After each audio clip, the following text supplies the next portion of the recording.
반갑습니다. 수학작가 김재현입니다. 여섯 번째 시간으로 다낭식의 곱셈과 나눗셈에 대한 설명을 하도록 하겠습니다. 지난 시간까지 지수법칙에 대해서 4번과 5번 설명을 드렸고, 이번 6번부터는 다낭식에 대해서 좀 더 구체적인 이야기를 할 텐데, 다낭식에서 곱셈과 나눗셈은 앞서 배웠던 지수법칙과도 연관이 매우 깊습니다. 그런 부분에서 여러분께 설명을 드릴 수 있도록 하겠습니다. 제가 지금 현재 목 상태가 좀 안 좋습니다.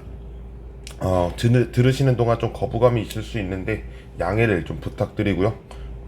오늘도 한번 진행을 해보도록 하죠. 6번 영상은 제가 지금 현재 생각하는 날짜가 1월 17일이 될 것 같습니다. 현재로서는. 그리고 아마 이 영상을 보신 분들이라면 설날을 앞두고 보신 분들이 좀 계시지 않을까 생각하는데, 이제 설날이 얼마 남지 않은 만큼 또 기대감도 클 거고, 또 일상 회복으로 전환이 되면서 이제는 고향길도 이제 가실 거고 한데 안전하게 다녀오시기를 바랍니다. 제가 하고 싶은 이 다낭식에서 곱셈 나눗셈을 이야기하려면 첫 번째 일단 곱셈부터 해야 됩니다. 다낭식의 곱셈이요. 다낭식에서는 어떤 이야기가 다낭식이냐라고 했을 때 항이 있습니다. 항. 그 항이 어떤 숫자로 구성되어 있는 게 있을 거고 문자로 구성되어 있는 게 있을 텐데, 이제는 여기에 있는 어떤 숫자까지 더해질 겁니다. 무슨 말이냐? 네모는 지금 보시는 바와 같이 상수이겠지만 개수라고 표현을 할게요. 왜냐면 이 세모가 미지수 또는 문자라고 이야기를 하기 때문인데, 이 부분이 우리는 이제 지수법칙을 배웠으니까 이제 지수라고 이야기를 하겠습니다. 이 상태에서 이제 곱셈이 들어갑니다.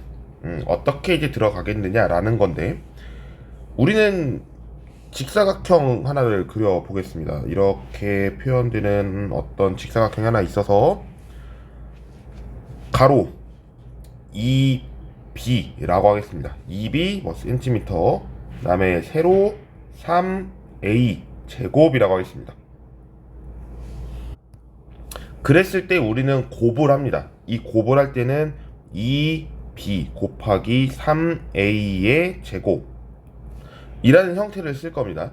왜냐면 넓이를 구할 거예요. 우리는 넓이를 구하는 공식 여러분들 초등학교 때부터도 줄곧 사용을 하셨고, 가로 곱하기 세로라는 거는 명확하게 알고 계실 거기 때문에 이 부분에 대해서 논리적인 설명을 하진 않겠습니다. 하지만 이 과정에서 우리는 곱을 해야 되니까 어떻게 그러면 곱을 하겠느냐라고 하면 이렇게 보시면 됩니다.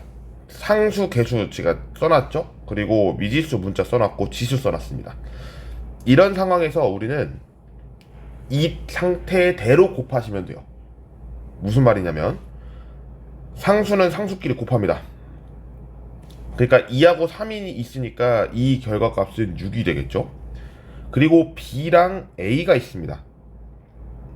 이렇게 되겠죠. A, B. 왜냐면 곱을 했을 때는 순서를 맞춘다라는 게 있고 알파벳 순서였죠. 그렇기 때문에 이렇게 썼고, A 제곱이었기 때문에 여기에 또 이렇게 쓸 겁니다. 예, 이게 결국에 우리는 다낭식에서 곱셈한 거다라고 할 수 있는 겁니다. 좀 괜찮나요? 조금 더 이해하기 쉽게 설명을 해보겠습니다. 2 곱하기 B와 3 곱하기 A 곱하기 A라고 쓸 수 있죠. 그리고 숫자는 숫자대로 문자는 문자대로 갈 겁니다. 즉 곱셈에서 교환 법칙이 일어나는데요. 2 곱하기 3이 하나 있고요. 그 다음에 A 곱하기 B라고 쓸 수 있습니까? 그럼 이 상태에서는 결합 법칙까지 설명한 거예요.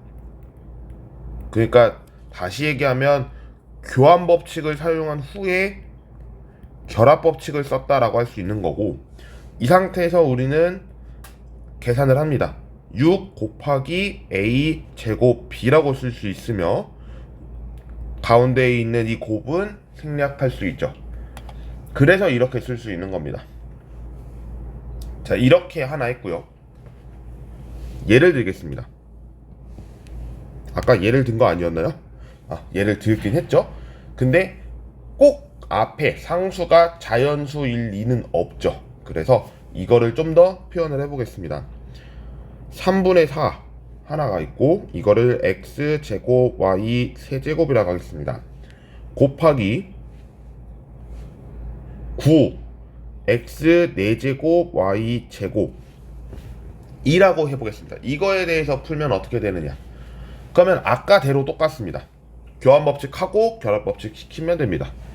교환법칙을 할 때는 숫자는 숫자끼리, 그 다음에 문자는 문자끼리 계산하시면 되는데, 이 과정에서 얻는 경우는 3분의 4 곱하기 9를 앞으로 끄집어낼 겁니다. 왜냐면 개수니까요.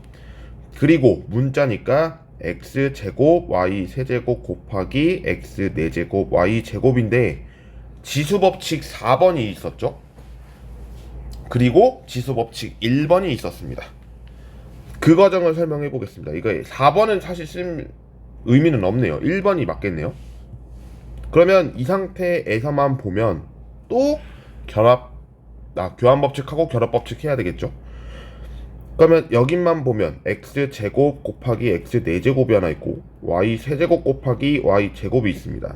이 상태에서 이제 결합을 한 거니까 x의 6제곱 y의 5제곱이 될 거예요. 그리고 나서 개수 쪽을 보면 3이랑 9랑 약분이 되죠. 결과적으로는 우리가 12x 6제곱 y의 5제곱이 된다는 것까지를 설명할 수가 있습니다. 이렇게 해서 지수법칙 설명을 드렸고, 사실 지수법칙이라 할 수는 없죠.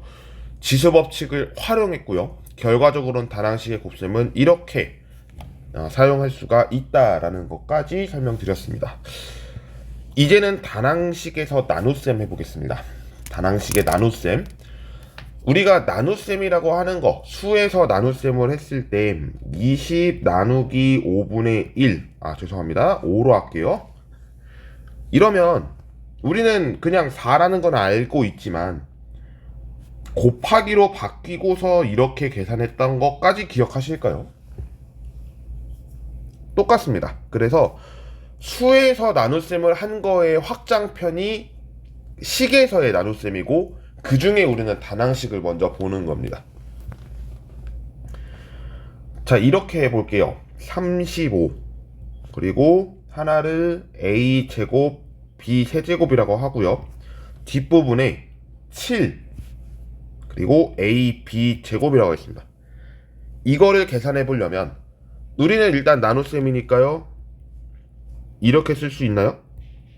7ab 제곱분의 35a 제곱 b 세제곱, 이렇게 계산을 하면 우리는 약분할 수가 있는데 이 약분에 대한 과정을 쓰겠습니다. 일단 7분의 35가 있고요. 곱하기 a분의 a 제곱이고요. b 제곱분의 b 세제곱입니다. 라고 할 수 있겠죠. 다 떼어낸 겁니다. 숫자는 숫자끼리, 문자는 문자끼리. 그러고 나서 약분하면 약분하는 겁니다.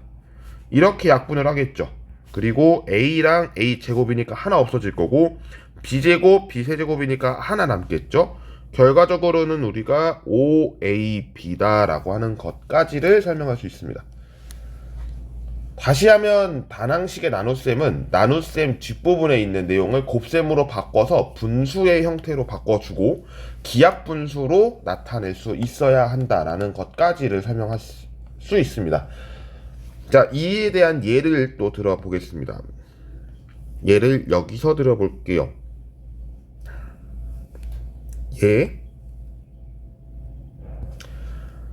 좀 더 간단하게 해볼까요? 숫자를요, 어떻게 하면 좋을까요? 28로 해보겠습니다. 28, x의 7제곱, y의 13제곱, 나누기 7분의 4, 그 다음에 x의 세제곱, y의 10제곱이라고 해볼게요. 이거는 이제 아시겠죠? 이러면 일단 지수법칙을 활용하기 때문에 x, y에 대해서는 그냥 없앤다라고 보시면 돼요. 그러니까 약분한다라고 표현을 하죠. 정확하게는. 그러면 계산 빠르게 할 거면 이렇게 하시면 됩니다. 숫자만 적으세요. 4분의 7. 그러면 4, 7에 28. 이거 곱하기죠. 죄송합니다. 다시 그러면 28 나누기 7분의 4니까 28 곱하기 4분의 7이 될 거고, 약분을 하면 4, 7에 28이니까 49가 되겠죠. 그리고 나서 문자를 씁니다. 근데 문자를 쓸 때는 약분한다 였죠. 그 상태에서 약분을 합니다. y의 10제곱, y의 13제곱에서 10을 제거하니까 3이 되겠죠. 이렇게 결국에는 이렇게 나눗셈도 약분의 형태로서 계산이 된다는 것까지를 설명할 수 있습니다. 자, 이렇게 해서 6번까지 끝내고 7번 영상으로 이제 다음 시간에 들어갈 텐데, 7번은 문제풀이를 좀 더 해보겠습니다. 제가 조금 더 뭐 기출문제에 대한 이야기라고 한다면 이제 국가수준 학업성취도 평가 이거를 변형해가지고 나타나거나, 아니면 제가 좀 할 수 있는 내용에서 이런 부분에서 문제가 나올 수 있지 않겠느냐라는 것을 좀 몇 가지 제시를 해보고 풀이를 해보겠습니다. 그동안 제가 풀이를 찍어 본 적이 사실은 없었기 때문에 고민은 많습니다만, 그래도 최선을 다해서 문제 풀이는 진행해 보도록 하겠고요. 오늘 영상은 여기까지 하겠습니다. 시청해주신 모든 분들 감사드리고요. 다음 시간에 뵙겠습니다. 구독, 좋아요 한 번씩 부탁드리고, 제가 다음 영상이 아마 1월 20일이 될 것 같은데 그때 뵙도록 하겠습니다. 고맙습니다.